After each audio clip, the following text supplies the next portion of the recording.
வணக்கம் ஃப்ரெண்ட்ஸ், நம்ம இப்போ பார்க்க போகிறது 10 பாட்டு நூலில் இடம்பெற்றுள்ள அகநூல்கள். அதாவது அகநூலில் 3 நூல் இருக்குது. அதில் முதல் நூல் வந்து குறிஞ்சிப்பாட்டு. இதனுடைய ஆசிரியர் வந்து கபிலர்.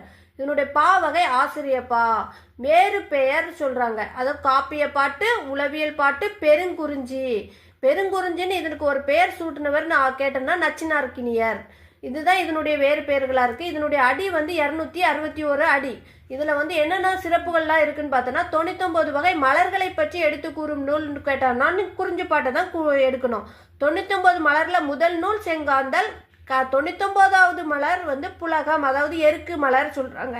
12 ஆண்டுக்கு ஒரு முறை பூக்கும் மலர் என்னது? குறிஞ்சிப்பூ. அதை தான் கொடுத்துருக்கோம். ஆரிய அரசன் பிரகதத்தன். இதனுடைய தலைவன் வந்து பிரகதத்தன். அவனுக்கு தமிழ் கற்பிப்பதற்காக, தமிழ் சொல்லிக் கொடுப்பதற்காக எழுதப்பட்ட நூல்னு கேட்டாலும் குறிஞ்சிப்பாட்டு தான். Thank you friends. சப்போர்ட் பண்ணுங்க ஃப்ரெண்ட்ஸ். சப்ஸ்கிரைப் பண்ணுங்க ஃப்ரெண்ட்ஸ்.